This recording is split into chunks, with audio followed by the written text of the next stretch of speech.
임종구 목사입니다. 저는 백회 총회부터 지금까지 교단 신학부에서 활동을 했고요. 2번 교단 신학부 서기를 맡고 있습니다. 세계교회 교류협력위원회 위원장을 두 차례 하면서 교단의 여러 가지 교회 가운데 전 세계 장로 교단 총회를 방문하고 또 그들의 신조와 또 정치 또 교회의 모습이 어떠한가 이런 데 대해서 직접적으로 발로 뛰면서 연구할 수 있는 기회가 굉장히 많았습니다. 오늘 그 강의 안에 있는 내용과 제가 프레젠테이션은 다른 내용이니까 강의 안에 그냥 여러분께서 참고만 하시면 좋겠습니다. 오늘 제게 주어진 제목은 한국교회 통찰과 전망인데 우리 교단의 신학적 위기와 대응을 중심으로 제가 이야기를 좀 전개합니다.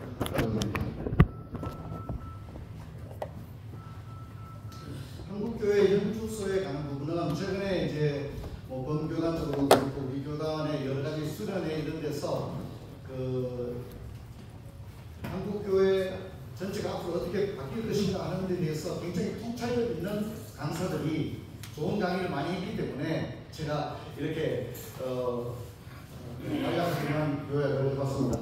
한국 교회와 한국 사회는 지금 축소 사회로 돌입하고 있다고 하는 들리는 사실 같습니다. 지금 우리 개신교인이 825만 명이고 전체 인구에서 16.2%를 차지하는데 여기에는 이단도 포함되어 있는 걸로 그렇게 알고 있고요. 2050년이 되면 560만 명으로 줄어들게 되고 마이너스 268만 명이 줄어듭니다. 그리고 이제 기독교 인구도 전체 인구에서 11.9%가 되니까 사실상 여기 이단을 빼버리면 10%가 안 될 수도 있다. 이렇게 2050년은 사실 멀지 않습니다. 우리 생애 주기에서 2050년 우리와 무관하지 않은 그런 시간들이라 생각됩니다. 한국교회 두 번째 현주소는 비대칭 사회로 돌입하고 있다는 겁니다. 그래서 지금 현재 우리 한국교회 구성원을 보게 되면 어린이 축소인이 13.8%, 또 청년들이 26%, 60세 이상 노인이 28%, 어느 정도는 균형을 가지고 있습니다. 근데 문제는 2050년이 되면 이것이 완전히 무너집니다. 비대칭, 교회 안에 구성원이 완전 비대칭으로 가게 되는데 문제는 어린이 청소년이 12.5% 줄어들죠. 사실 더 심한 것은 2030 청년 세대가 16.78% 줄어듭니다. 이렇게 되면 이제 기독교 정신을 가지고 가정을 꾸리고 아이를 낳고 하는 그런 어떤 의미에서 교회의 건강이 될 만한 세대, 이 2030 세대인데 2030 세대가 16.79로 줄어들게 되면 사실 교회 조직이 굉장히 어려워지게 됩니다. 그리고 이제 노인은 굉장히 많아지죠. 60세 이상은 43.9%가 되죠. 기독교 인구를 전체적으로 보게 되면 서울 경인이 지금 60.4%, 지금 현재 60.4%고요. 기독교가 줄어드는데도 경인 서울은 줄지 않습니다. 오히려 불어납니다. 그래서 2050년이 되면 서울 경인 지역은 64%입니다. 이게 무슨 얘기냐면 2050년이 되면 기독교 인구의 3분의 2가 수도권에서 살게 된다는 것이 나오고 있습니다. 아까 총무님이 설교할 때 경상도 전라도에 있는데 지금 이제 전라도 지역도 기독교 교세에 맞지 않습니다만 2050년이 되면 동일한 상황은 아니라고.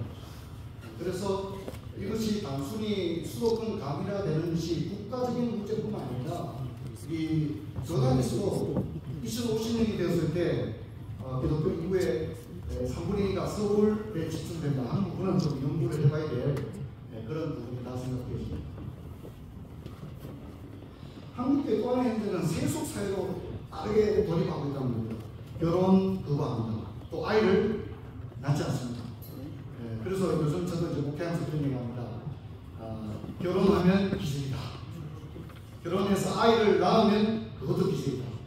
그리고 그런 아이들이 교회의 집사가 되는 것은 이런 얘기를 제가 했습니다만 한국 사회가 굉장히 빠르게 세속 사회로 가고 있다 하는 부분입니다. 그런데 이것을 좀 고민을 해야 될 부분입니다. 아이를 낳지 않죠. 그래서 성경적인 가정이 무너지고 있다는 거죠. 성경적 가정이 부재의 상황이라는 거죠. 그다음에 이제 전통 공동체가 붕괴되는데 가정, 소속 교회 등록 잘 안 한다는 거죠. 크리스찬인데 종교라는 기독교라 쓰는데 어느 교회에 매이지 않는다는 거죠. 이런 문제들이 있습니다. 그래서 최근에 이제 많이 나오는 이야기 보니까 오무교회가 온다 이렇게 젊은이 사이에 굉장히 가장 많이 익히는 책입니다. 오무교회가 온다는 책입니다. 그래서 여기 보면 십자가가 없는, 그래서 요즘 이제 건축에 십자가를 안 담는 교회들이 상당히 많습니다. 십자가가 보일만 만하게 그렇게 한다는 거죠. 그래서 성경 공부, 새벽기도 없고 장로가 없다는 것은 조직 제도를 부정하는 이런 모습들이 한국 교회에 나오고 있습니다. 그래서 이제 우리 예장 합동의 위기와 대응인데 지금 급속하게 교단 이탈이 이루어지고 있는데 여기서 우리는 하지 않게 막을 것인가, 아니면 우리가 이 교단적인 어떤 교단 이탈하고 있는 그런 데에 대해서 우리가 어떻게 할 것인가 하는 건데, 저는 우리 교단 예장 합동은 이런 교단이라고 하는 전체적인 동맹이 되는 거예요. 그렇지 않으면 나중에는 이건 자꾸 맞다 보면 고신도 아니고 통합도 아니고 백숙도 아닌 굉장히 괴물과 같은 교단이 될 수가 있어요. 그래서 우리가 일정 부분 교단 이탈을 감수하더라도 예장 합동은 이런 교단이라고 하는 게 굉장히 중요합니다. 그게 미국의 성공 사례가 PCA입니다. 미국의 이번에 PCA 총회에서 케빈 더 영이 총회장이 됐습니다. 근데 케빈 더 영은 원래 PCA 목사가 아닙니다. 이 사람은 RCA 목사거든요. 그런데 케빈 더 영이 2015년에 PCA에 옮깁니다.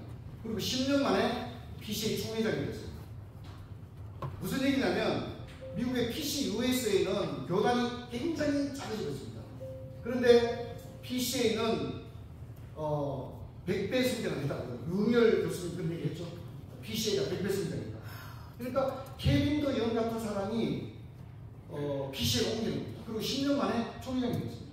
지금 PCA는 계속해서 성장하고 있습니다. 그래서 우리가 지금 단순히 인구 인적 유출이 이루어진다 이런 얘기만 할 게 아니라 예장 합동은 이런 교단이다라고 하는 교단 정체성이 아주 분명히 되지. 여기서 흔들리게 되면 나중에 이거 맥습도 아니고 통합도 아니고 기장도 아닌 아주 우스꽝스러운 교단이 될 우려가 있다는 거예요. 오히려 우리 정체성을 잘 지켜나가면 오히려 우리 교단이 외부에서 우리 교단으로 들어오게 된다. 이번에도 강도서 옷이 150명이 외부에서 들어왔습니다. 우리가 나가는 것만 생각할 게 아니라 많은 사람들이 우리 교단의 보수성의 정체성을 보고 우리 교단으로 들어오고 있다는 사실도 기억을 해야 됩니다. 네, 전통 신학이 도전을 받고 있는데 이건 개혁 신학으로 대응을 해야 됩니다. 세속화에 이르면 교단의 투명한 운영이 필요합니다. 그래서 다른 건 모르겠는데 예장 합동 교단을 믿을 수 있다. 젊은이들도 나는 예장 합동 소속이고 우리 교단은 깨끗하다. 최소 한국교회 여러 가지 말이 많지만 예장 합동 우리 교단 깨끗하다. 이런 것들이 앞으로 우리가 좀 고민을 해야 될 부분이라고 생각합니다. 한국교회 장로 역사에 대해서는 제가 여러 번 강의를 해서 간단하게 하겠습니다. 이게 이번에 우리 교단이 선교 140주년 이런 얘기 했는데 이게 굉장히 문제입니다. 분명히 북장로교회 정식 선교사가 알렌입니다. 그러면 원래 우리가 선교 141주년이 돼요. 제가 이제 역사위원회에도 얘기를 했어요. 왜 140년이냐 그러니까 아무 얘기를 안 하더라고요. 분명한 것은 복음이 들어온 지 141년이 되었다는 것. 알렌으로부터 선교 기점을 잡아야 된다는 것. 우리가 이런 것들 좀 분명히 할 필요가 있습니다. 여기에서 우리 교단이 나오게 되는데 4개의 장로교회가 전혀 다른 컬러를 가지고 한국교회에 들어오게 됐습니다. 그래서 이제 이 선교사님들이 교계 예한 협정을 맺어서 이제 지역을 정해서 선교를 합니다. 북장로교회가 가장 먼저 들어왔습니다. 그래서 부산, 대구, 안동, 개성, 평양 이런 지역에 먼저 스테이션을 만들었죠. 그리고 이어서 남장로교회, 그리고 호주장로교회, 캐나다 장로교회가 들어왔는데 남장로교회는 지금은 전라도 지역이죠. 그리고 호주 장로교회는 지금의 고신 지역입니다. 예창, 마산, 통영. 그리고 캐나다 장로교회는 원산, 함흥, 해령에도 왔는데 이 캐나다 장로교회 들어올 때부터 자유주의 신학을 가지고 있습니다. 그냥 보십시오. 여기 원산, 함흥, 해령은 평양에서 가깝습니다. 근데 이때 유일한 신학교가 평양 신학교인데 캐나다 장로교에서는 평양 신학교로 학생들을 보내지 않았습니다. 예를 들어서 김재승 같은 사람이 대표적인 예인데요. 이 사람들이 평양 신학교 가깝기 때문에 갈 수 있는데 아무도 보내지 않습니다. 그리고 바로 어디로 보내냐면 일본으로 유학을 거든요. 왜 캐나다 장로교회가 평양 신학교에 목사 공부생들을 신학생들을 보내지 않느냐? 신학이 맞지 않고 캐나다 장로교회는 이미 이때 뭐 아림동 당근 주석부터 시작해서 성경 무어를 믿지 않았거든요. 그리고 자유신학을 가지고 있기 때문에 평양 신학교는 철저히 성경 무어 보수 신학을 가지고 있었죠. 맞지 않으니까 평양 신학교 안 보내고 바로 다 일본으로 유학을 보냈습니다. 자, 그래서 한국의 장자교단도 요즘 말할 때 장자교단이 뭐 필요 있냐 이런 얘기 할지 모르지만 분명히 장자교단이 누구냐 하는 부분을 좀 생각해 하겠는데 한국 장로교회는 1950년도에 교단 분열을 하게 됩니다. 그래서 모신, 기장 그리고 결정적인 것은 59년에 통합과의 분립인데 통합은 WCC 문제로 분립이 되었습니다. 그래서 지금 우리 총회가 지금 이렇게 오늘 2025년까지 소속이 되고 있습니다. 한국 장로교회 분열에 의해서 고신은 신앙의 절개를 지켰다고 하는 긍지를 교단적으로 나름대로 가지고 있습니다. 그리고 예전 통합은 장로교회 재산을 다 가져갔습니다. 대구만 해도 계명대학교, 동상대학원 통합이 다 가져갔죠. 서울의 세브란스병원, 숭실대학교 통합이 다 가져갔습니다. 수많은 선교사, 사택, 부동산 다 이 사람들이 가져갔습니다. 우리 총회는 유산이 있느냐? 있다면 무엇이냐? 우리 총회의 정통성은 뭐냐? 여러분 우리는 지금 백석으로 사람들이 빠져나가는 얘기를 할 게 아니라 진짜 우리 교단이 의미가 있는 교단이 있냐? 진짜 우리가 지켜야 될 교단이 있냐? 그렇다면 우리 교단의 정통성은 뭐냐? 여기에 대해서 누구보다 치열하게 연구를 해야 됩니다. 단순히 일어나는 몇 가지 현상을 가지고 우리가 어떻게 백석의 신앙을 따라갑니까? 백석과 우리는 비교 대상 자체가 되지 않는 겁니다. 웨스민 신앙 고백서가 우리의 정통성입니다. 우리가 신도 개혁하고 하는데 선배님들은 이거를 국기 개양식 할 때 개자인 높이 들어 현양한다는 의미의 개요를 썼습니다. 여러분이 웨스민 총회가 지금 우리가 가지고 있는 헌법이 여기에 모태를 이루고 있습니다. 신앙 고백서가 변천의 과정을 거치게 되는데 우리 헌법은 33장으로 구성이 되어 있습니다. 신앙 고백서가. 그런데 1903년에 신앙 고백서가 수정이 됩니다. 국장로교회가 수정을 하는데 35장으로 바뀌게 되는데 이때 어떤 수정을 하게 됐냐면 성경 무어를 포기합니다. 여러분 잘 아는 5번서는 그렇죠. 5번서. 그리고 보편구원을 선택합니다. 유기를 없앱니다. 그래서 예정만 있는 거죠. 네, 그러니까 버림받은 사람이 아무도 없기 때문에 모두가 천국에 가게 되는 보편구원을 채택을 여기 34, 35장이 이게 제가 통합적 헌법입니다. 이 통합적 헌법 체계는 신앙 고백서가 나와 있는데 34 우리에게 없는 34, 35장이 나오는데 여기에 사랑의 하나님이 나옵니다. 사랑의 그리고 유기가 빠져 있습니다. 유기 네, 버림받은 사람이 없는 거죠. 선택된 사람이 있는 거죠. 이게 통합의 신앙 고백서입니다. 이게 1903년 북장로교회가 신앙 고백서를 수정할 때 일어난 일입니다. 그리고 이들은 그 이후에도 1967년에는 새 신앙 고백서를 만드는데 여기는 이 바르멘스라든가 삼위일체 성경 무어는 단어 자체가 없습니다. 대요리 문답을 다 폐기해버렸고요. 성자의 성경을 폐기하고 보편구원서를 채택을 했습니다. 이것이 통합의 모습입니다. 자, 여러분 이게 미국에 어떤 영향을 미치냐면 1903년에 북장로교회 언더우드를 보냈던 북장로교회가 신앙 고백서를 수정을 했어요. 근데 1903년의 문제가 뭐냐면 아직 조선 땅에는 목사가 생기지 않았을 때였거든요. 자, 그리고 보십시오. 남장로교회를 보면 1942년도에 신앙 고백서를 수정합니다. 그 말은 뭐냐면 1907년에 조선의 목사를 처음에 세워서 시치를 할 때에 북장로교의 신조를 가져올 수가 없는 거예요. 왜냐하면 자유주의 신앙이니까. 그래서 남장로교의 신조를 가져오게 됩니다. 여러분, 우리 헌법은 북장로교의 헌법이 아닙니다. 남장로교의 헌법으로 되어 있다는 것을 여러분 잘 아셔야 됩니다. 그런데 언더우드라든가, 지금 이게 언더우드인데요. 언더우드죠. 그럼 이 사람이 누구냐면 곽알련입니다. 곽알련. 우리 헌법은 곽알련이 다 만들었습니다. 1907년 동로의 헌법, 1912년 총회 헌법, 1922년 가장 완성된 형태의 우리 장로교 헌법 모두가 곽알련이 만들었습니다. 근데 이 두 사람의 공통점이 뭐냐면 북장로교에서 있어요. 근데 이들이 1907년에 우리의 7명의 목사를 세울 때에 헌법을 자기들이 소속된 북장로교의 헌법을 안 가져옵니다. 북장로교의 헌법을 안 가져오고 오히려 남장로교의 헌법을 가져옵니다. 근데 여기는 딜레마가 있었던 거죠. 조선땅에 시작도 하지 않은 조선땅에 처음부터 자유주의 신학을 가져올 수 없었기 때문에 그들이 소속된 북장로교의 아이덴티티를 버리고 남장로교의 헌법을 가져옵니다. 아까 우리 목사님이 얘기했습니다만 북장로교의 헌법은 한존직이 3종입니다. 목사, 장로, 집사입니다. 남장로교의 헌법은 한존직이 2종입니다. 장로와 집사가 있다 이렇게 말합니다. 그래서 우리 헌법을 보면 교회에 있어야 할 직분은 두 가지니 장로와 집사입니다. 장로에는 두 반이 있으니 강도와 치질을 겸한 자를 목사로 하고 치임한 자를 장로로 한다. 2종으로 되어 있습니다. 이게 남장로교를 가집니다. 왜 그렇게 했느냐? 그것은 북장로교회가 1903년에 신앙고백서를 자유주의 신학의 신앙고백으로 수정했기 때문에 불가불 그렇게 합니다. 그래서 아까 말씀드렸던 이제 이 눌스가 나오는데요.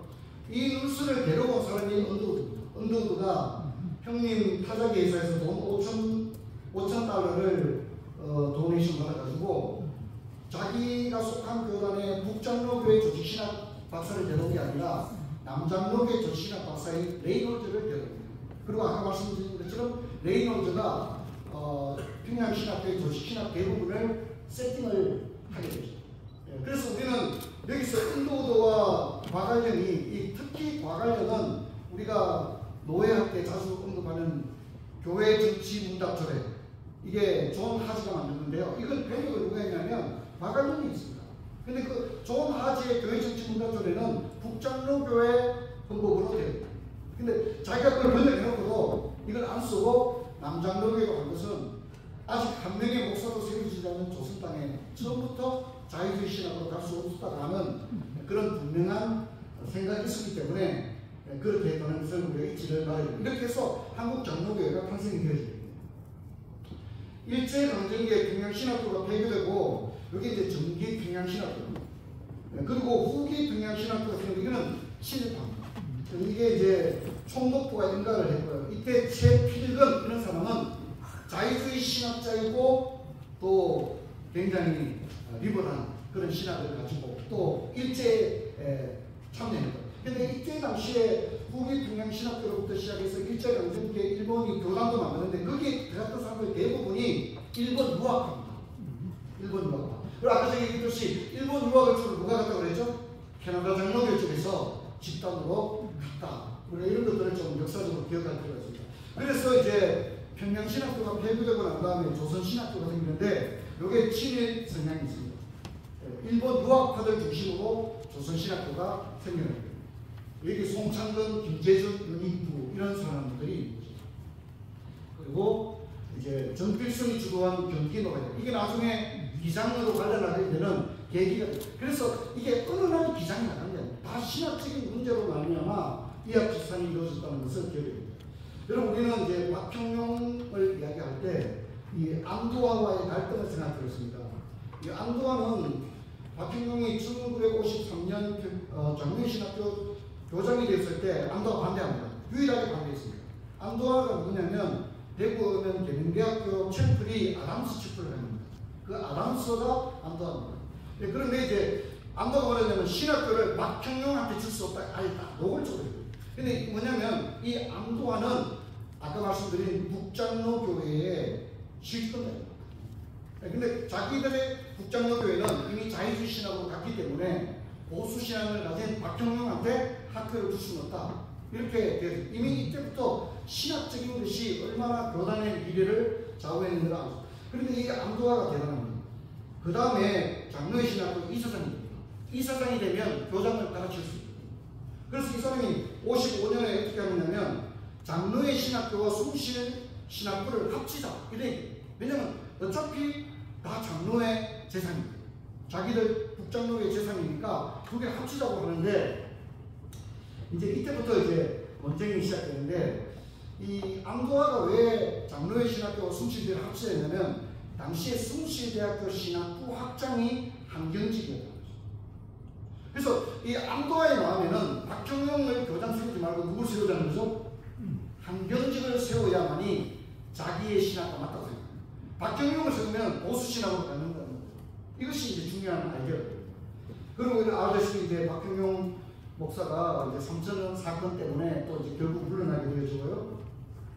이제 이렇게 해서 여러분 아시다시피 44회에 경기도의 총대 문제로 이제 이상이 이제 갈려지게 되는 그런 문제가 생깁니다. 그리고 통합과 이제 예전 합동이 이제 갈라지게 되고, 그래서 여기 보게 되면 연동교회는 전필순 경기도의 계열의 사람들이 다 모였습니다. 그리고 박형용계의 사람, 이때는 합동통합이라는 말이 있고 한경직계, 박형용계 이렇게 불렀습니다. 그래서 박형용계에는 남장로계 선교사 2명 정도가 참여한 걸로 알고 있습니다. 그러니까 아까 나왔던 북장로계, 남장로계, 호주, 캐나다가 모두가 한경직 편을 들었다는 거죠. 그 이유는 왜 그렇습니까? 한경직이 좋아서가 아닙니다. 이미 그때 당시 신학은 자유주의 신학으로 다 가버렸기 때문에 자신들의 신학적 코드가 맞는 한경직 편을 일일이 선택합니다. 물론 이제 3번의 교단 통합 시도가 있었지만 결국은 안 되고요. 1960년 제45회 총회 성동교에서 모이는데 이때는 북장로계, 남쪽, 호주, 캐나다 한 명도 우리에게 안 옵니다. 누가 오냐면 OPC, CRC만 우리 총회의 인사로 해외 교회에서 왔습니다. 그리고 우리가 고려파와 합쳤기 때문에 교단 이름이 이때부터 합동으로 불리게 되었습니다. 박형용과 한경직. 우리는 대체로 그 한경직에 대한 연구로는 굉장히 청렴한 목회자이다. 그리고 한경직의 하나의 아이콘이 뭐냐면 굉장히 반일, 반공에 대한 상대가 굉장히 있었습니다. 그래서 그것이 굉장히 부각되지 한 번도 한국 사회에서 한경직의 신학에 대해서 다루는 것은 거의 보지 못했습니다. 사실 그러나 합동과 통합이 갈라지고 재산을 통합이 다 가지게 된 결정적인 배경에는 박형용과 한경직의 신학의 차이가 있었다는 것을 우리가 잊지 말아야 합니다. 두 사람 다 브리스턴에서 온 거예요. 근데 박형용은 친네이처파. 하지만 한경직은 네이처는 아주 싫어했어요. 대표적인 반네이처파죠. 그게 뭐냐면 한경직의 신학을 우리에게 이야기하는 거예요. 그리고 여러분 잘 아는 대로 한국교회 문제가 됐던 아빈돈 방건 주석 번역에 김춘배, 송창근, 김재준, 한경직 33인이 참여하는데 이 사람들 대부분이 일본 유학입니다. 그리고 캐나다 장로교의 베이스가 됐습니다. 그러니까 이미 이때 사람들이 우리 박형용과는 하나 될 수 없는 그런 상황으로 전개가 되고 있습니다. 이 신앙고백서가 1903년이 바뀌면서 한국에는 어떤 영향을 한번 봅시다. 우리 1647년 신앙고백서, 물론 미국에 가서 몇 가지가 바뀌지만 근본적인 바뀌지 않았죠. 그래서 이것을 오리지널을 그대로 가지고 있는 교단이 합동입니다. 우리는 12신조, 신앙고백서, 내용문답, 소유문답을 오리지널로 가지고 있는 유일한 교단이 이밖에 없습니다. 그리고 합심이 그대로 가지고 있습니다. 자, 그러면 통합은 어떻습니까? 통합은 1903년 수정신앙고백서를 가져왔습니다. 그리고 이 사람들은 12신조도 바꿨습니다. 대요리를 다 폐기했습니다. 우리도 여성 안수 얘기하는 건데요. 여성 안수를 한 순간 우리가 인식할 때 웨스트민스터 신앙고백서와 대소요리 문답이라는 말을 썼습니다. 통합이 원래는 우리하고 목사 서약이 똑같았습니다. 인직 서약이 웨스트민스터 신앙고백서 대소요리 문답이었어요. 근데 통합이 여성 안수를 하면서부터 대요리를 빼버리고 서약을 합니다. 웨스트민스터 신앙고백서와 요리 문답은 이렇게 대요리를 뺐습니다. 백석도 여성 안수를 하면서 대요리를 다 폐기했습니다. 그리고 미국의 PC USA도 다 대요리를 없앴습니다. 왜냐하면 여성 안수를 하면 대요리를 할 수가 없는 거예요. 58문이 할 수 없도록 되고, 그래서 대우리를 빼버리는 굉장히 그래서 제가 이제 그 한국 장로교회 헌법 100년 연구를 좀 하는 동안에 통합에 목사 서양문이 계속 바뀌었습니다. 계속 바뀌었습니다. 그런데 특징이 뭐냐면 대우리를 없애게 되었다는 거죠. 여러분 고신은 어떻습니까? 고신도 1903년 수정신학을 썼습니다. 그래서 고신이 보수라면 수정하지 말고 오리지널을 써야 되는데 수정을 쓰는 거예요. 그래서 여기에 대해서 고신 측에서도 반발이 있었습니다. 그래서 몇 년 전에 고신총회에서 신앙고백서를 수정 신앙고백서를 쓰지 말고 1647년 합동측과 똑같은 신앙고백서로 환원하자, 이 안이 총회에 올라왔어요. 근데 문제는 뭐냐면 우리 교단도 마찬가지입니다만 우리는 교단이 시간이 흐르면 흐를수록 총대들은 점점 어떻게 됩니까? 젊어집니다. 고신도 마찬가지입니다. 젊은 소장파 총대들이 계속 교단에 나오다 보니까 그 아젠다가 올라갔지만 표결에서 바꾸지 않고 1903년 수정신앙국에서 그대로 쓰자로 결정돼서 그렇게 썼습니다. 여러분 굉장히 심각한 문제이죠. 또 특히 고신은 신의신조 자체를 폐기를 해버렸습니다. 여러분 통합은 이렇게 신앙고백서만 바꾼 게 아니라 신의신조도 바꿨습니다. 이게 이제 우리 신의신조입니다. 신의신조 12번 최고 심판인데 여기 보면 믿는 자와 믿지 않는 자에 대해서 이야기합니다. 오직 믿지 아니하고 악한 일을 행한 자는 정죄를 받아 형벌을 받는다. 이게 이제 지옥 간다는 얘기죠. 근데 문제는 통합적 신조입니다. 지금 제가 가지고 있는 게 통합적 헌법인데 한번 시간 나는 분들은 통합적 헌법 한번 보시기 바랍니다. 통합적 12신조 12조를 보게 되면 지옥에 가는 걸 빼버렸습니다. 믿는 자가 천국에 간다만 남겨놓고 아까 제가 표기했던 이 부분들을 빼버렸습니다. 여기 나오는 요 주황색으로 표기된 요 부분은 일 거예요. 근데 요 부분을 앞에 그냥 그대로 놔두고 통합적은 믿지 아니하고 악한 일을 행한 자가 정죄를 받아 지옥에 가게 된 요 부분을 빼버렸습니다. 그래서 지금 없습니다. 통합적 12신조에는 우리가 신조가 같은 게 아니에요. 통합적 12신조에는 지옥이 없는 거예요. 왜 없느냐면 신앙 고백서에 지옥이 없기 때문입니다. 신앙 고백서에서 유기를 없애버려요. 그리고 보편구원서를 채택하니까 신앙 고백서하고 12신조가 따로 가면 안 되니까 12신조에서도 지옥을 없애버려요. 이게 통합의 12신조입니다. 여기까지 지금 가 있는 겁니다. 그 세계 장로교회 현황을 보게 되면 이제 WRF 우리 교단이 가입되었습니다. 미국 PCA 합동 브라질 장로교회, 호주 장로교회, 남아공기업교회가 여기에 가입되어 있는 이 지금 현존하는 세계의 가장 보수 교단입니다. 이 교단 특징은 당연히 WCC를 반대합니다. 이번에 이제 2년 전이니까 그 WRF 이사회가 한국에서 열렸습니다. 그래서 우리 스테이트먼트를 만들면서 유럽 쪽에서, 스코틀랜드 쪽에서 온 총 이사들 중에 에큐메니칼이라는 단어를 넣자는 안이 있었어요. 에큐메니칼. WRF 스테이트먼트에 에큐메니칼이라는 단어를 넣자 이런 안이 있었는데 저희 합동과 브라질 장로교단 PCA가 함께했습니다. 에큐메니칼이라는 단어 자체를 없었어. 아멘. 굉장히 중요한 얘기입니다. 에큐메니칼이라는 단어를 쓰는 것조차 우리는 허용할 수 없다. 스테이트먼트에 이 단어 자체를 우리는 못 쓰겠다.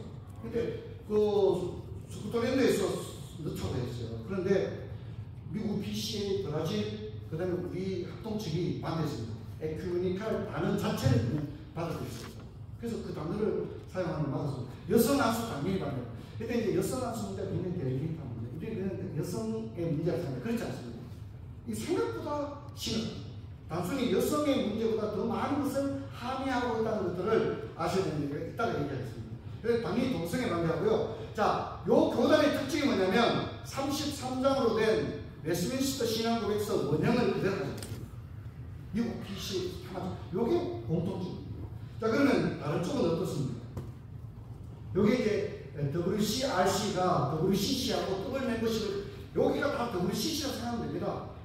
미국의 PCUSA, 그 다음에 한국의 백석 통합 기장이 여기에 소속이 되어 있습니다. 이 사람들 특징이 뭐냐면 WCC를 받아들이죠.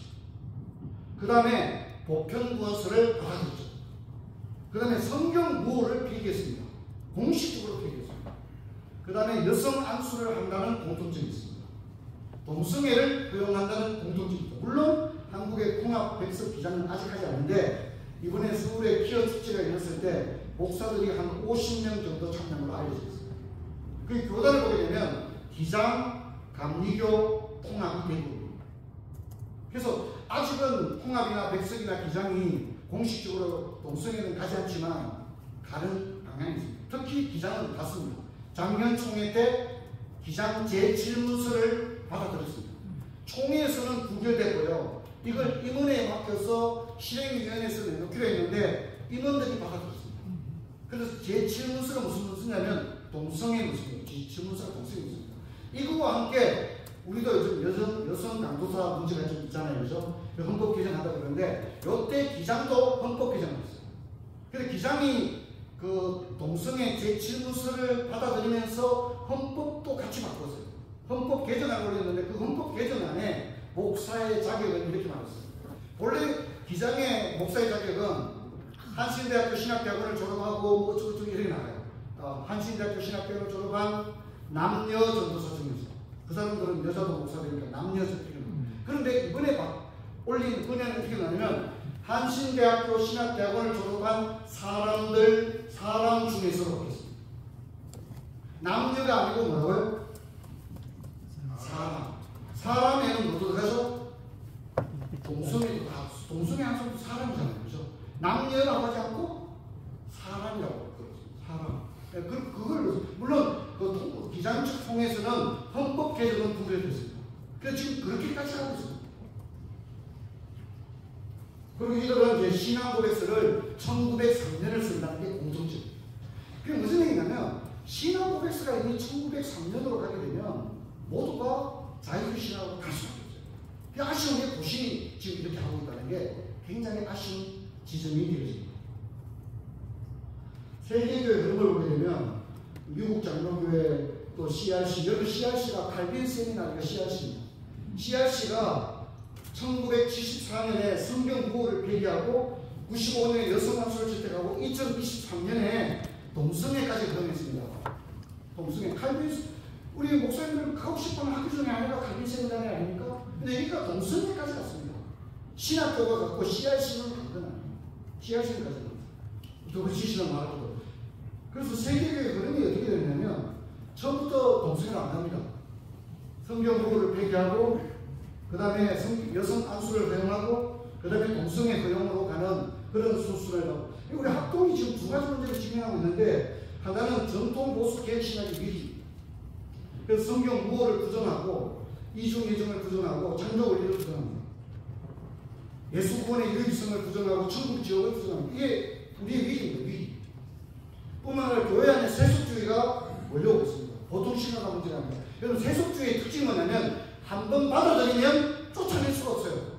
처음부터 좀 냉정하게 안 받아들여요. 이스라엘 백성이 이방 결혼을 한 것처럼 처음부터 안 받아들여야 되는데 세속주의의 씨앗 하나만 들어와도 교회는 이미 어떻게 전면을 당하면 똑같습니다. 그럼 이걸 잘 기억해야 됩니다. 그래서 예배 모금이 붕괴되고 있습니다. 우리 신학부가 해야 될 일이 이겁니다.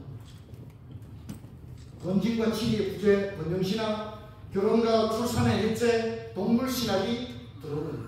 사실 우리 교단이 이번 주 이런 주 되면 그 반려동물이란 단어를 용어를 쓸 수 없다는 걸 교단적으로 결의를 해줘야 됩니다. 그리고 동물에 대해서 우리가 어떤 입장을 취할 것인가. 애완동물이 죽었을 때 장례식을 하고 막 이렇게 하는데 교단적인 지침이 전혀 없습니다 지금.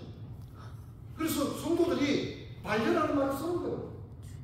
우리가 기준을 안 정해주면 통합 관심 없습니다. 기장 관심 그 사람들 이미 그걸 다 뛰어넘었습니다.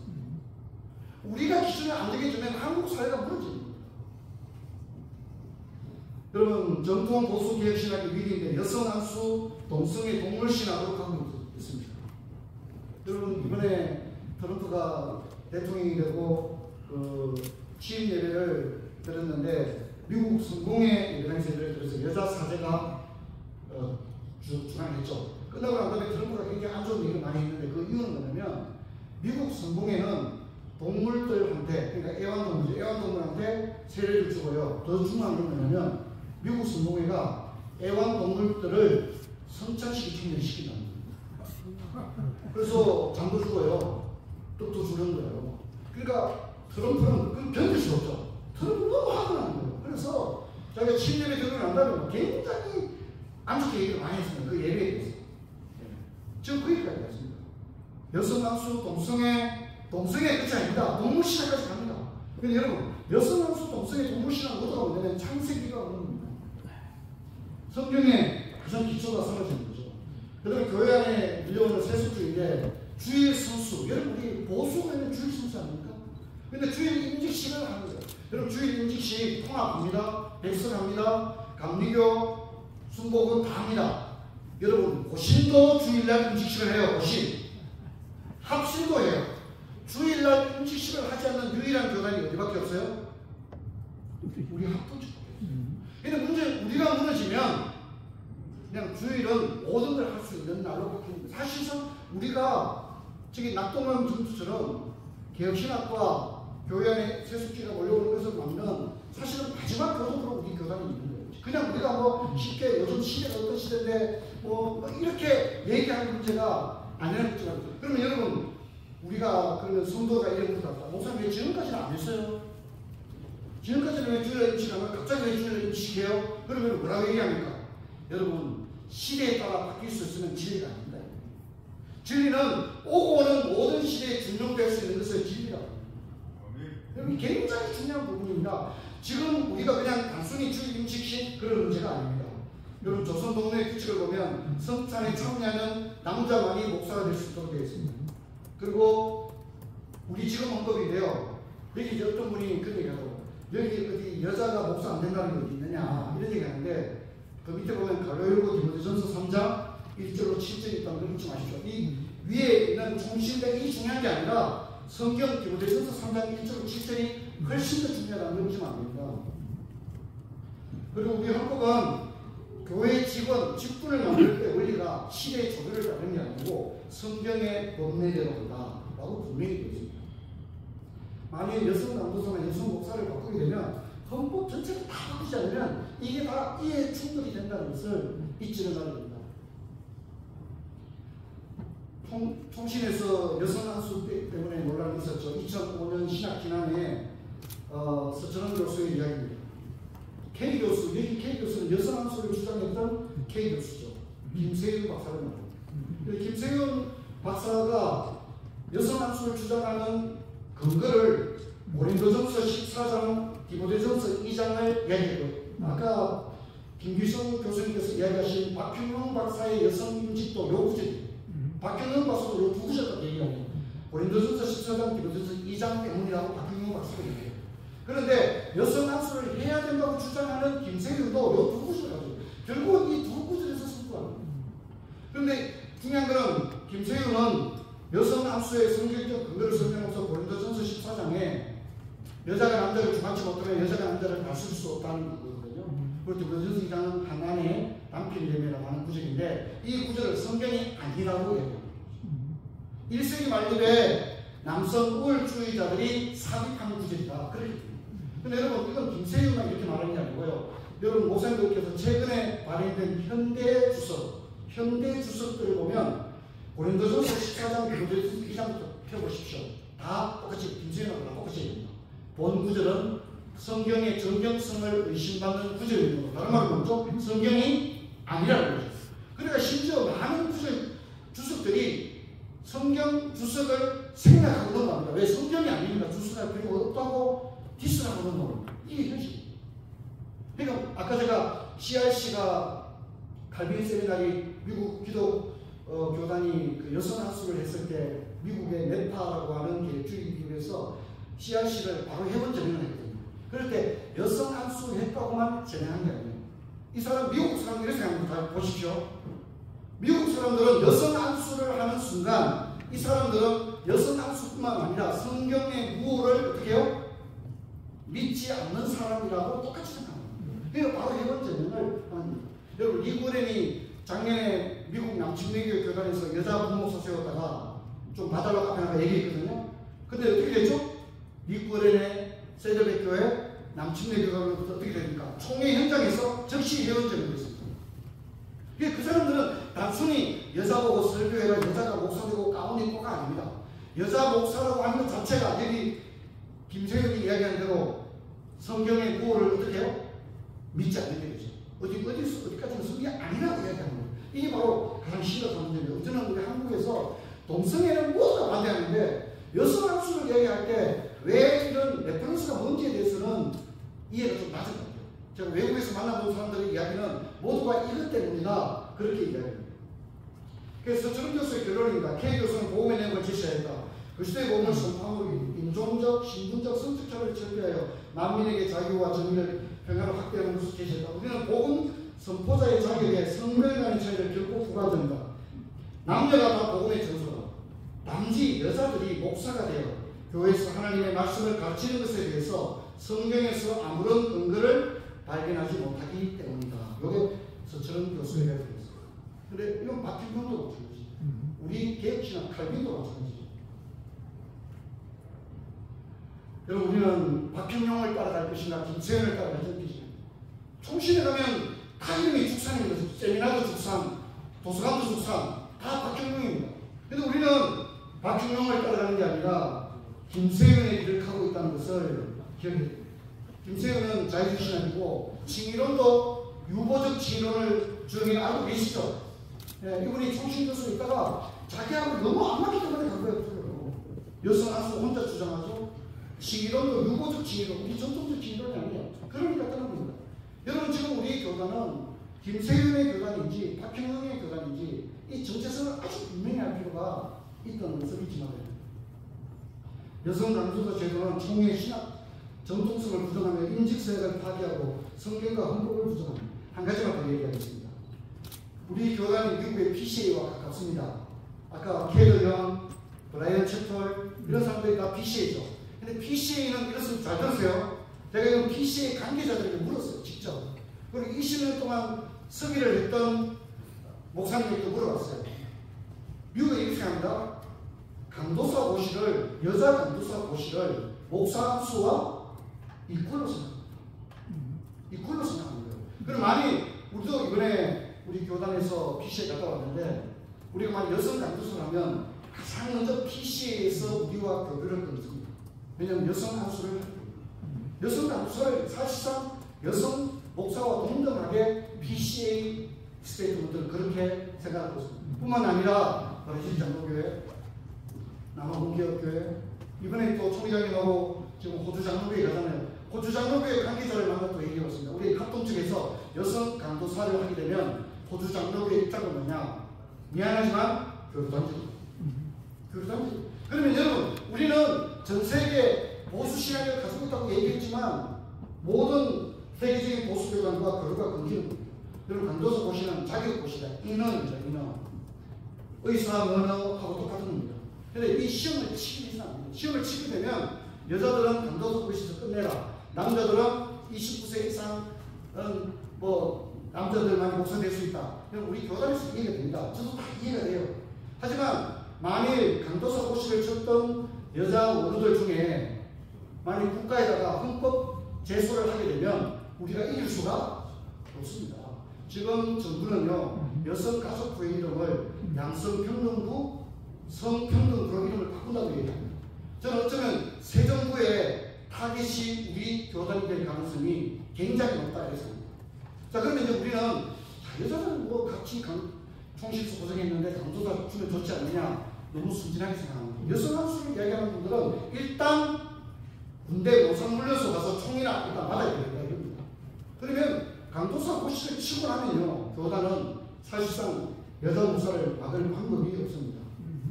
이번에 헌법개정위원회가 강도사 고시에 남자, 여자를 삽입한다고 합니다. 그리고 목사에는 여자는 될 수 없다는 조항을 넣기 위해 29세 이상 남자로 바꾼다고 합니다. 하지만 여러분, 이것은 사실은 여성들이 자격 고시인 강도사 고시 시험을 쳐서 합격하는 순간 이들에게는 목사 고시를 칠 수 있는 자격이 부여되는 겁니다. 여러분, 강도사 고시 자체가 목사 양성 과정입니다.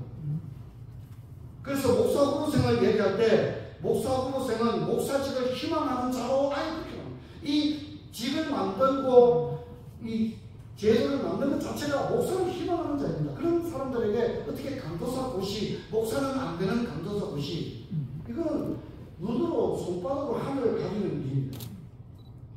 이미 여성 교육자들은 설교가 가능합니다. 헌법에 보면 남녀 전도사는 기교의 시위를 강조할 수 있습니다. 그래서 여성사들이 설교도 하고 구역 예배 기도도 하고 아이들 가르치고 다 합니다. 그것은 헌법 3장 3조 1항에 나와 있습니다. 남녀 전도사들은 각 지교에 소속되어서 목사로부터 지도에 의해서 시문을 강조할 수 있기 때문에 심판도 할 수. 그러면 여러 사람들이 중고등 설교하는 건 불법입니까? 아닙니다. 합법적으로 이루다 하고 있는 것입니다.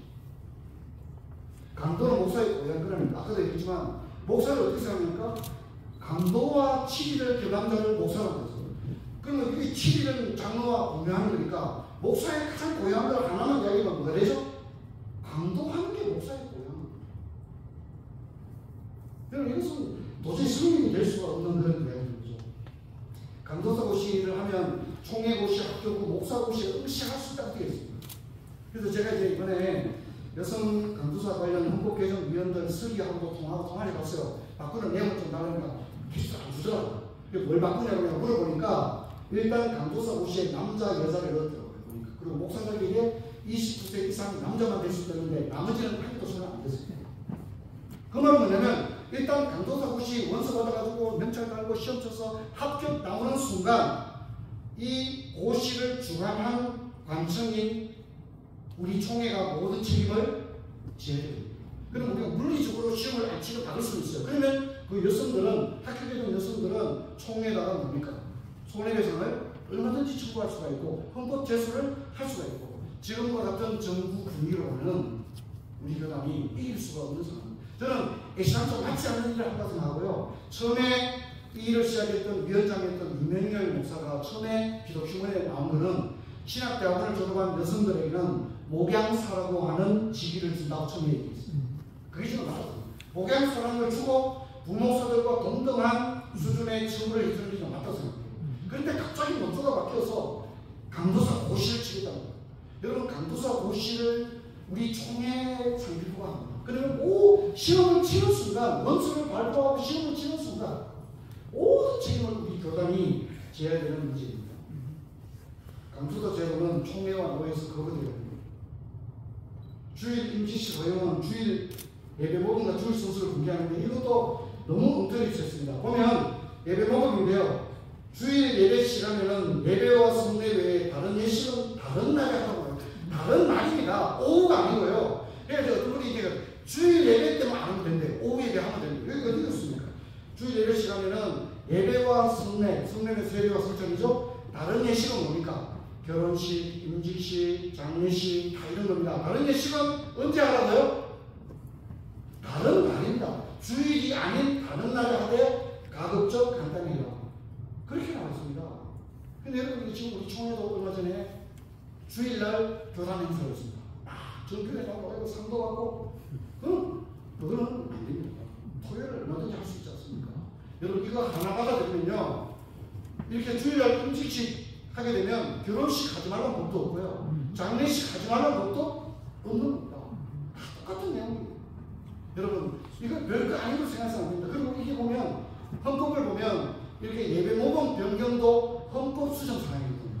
그러면 이걸 결의하려고 그러면 헌법 수정을 해야 되는데 총회에서 두드리고 끝나버렸어요. 그래서 제가 보니까 전라도 지역에 전주 지역에 어느 노예를 가니까 주일날 총회에서 결의했다고 주일날 임직식을 하더라고요.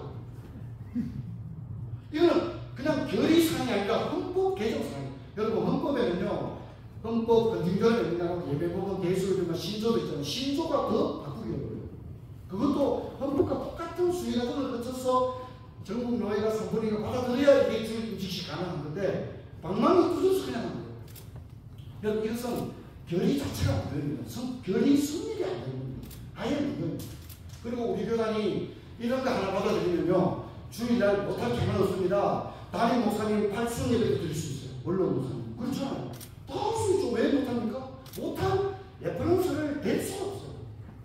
여러분 지금 우리나라에서는요 합동청만이 주일날 임직식을 합니다. 고신, 합신, 통합 다 합니다. 우리가 무너지면 교회 안에 세속주의가 들어오는 것은 시간 문제다 하는 것을 기억해야 됩니다. 헌법적 취지도 다른 나라들은 없어요. 다른 나라입니다.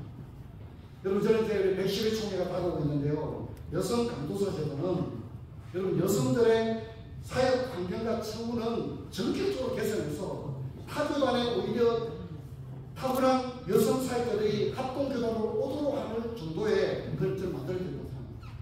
네, 그리고 주일 임직식은 이게 결의 자체가 문제입니다. 헌법사항인데 그래서 이것도 그 부분에 건의가 올라가 있으니까 그때 결의가 성립되지 않은 것으로 정리가 되면 바로 잡아줄 수 있을 것이다 그렇게 생각합니다. 존경하는 신학부원 여러분, 저는 우리 총회의 정통성을 지키고 세속주의를 갖지 않으면 다음 시대에 건강한 교단을 물려줄 방법이 없습니다. 저는 이걸 하는 것은 노무청부가 하는 게 아니라 신학부가 안 하면 주관부서가 없습니다. 이건 우리가 막아내야 되고 총대원들에게 설명해야 되고 그래서 총회가 역사에 오점을 남기지 않도록 그렇게 갈 수 있는 너무 자랑스러운 내장 합동교단 될 수 있기를 간절히 바랍니다. 강의 마치겠습니다. 감사합니다.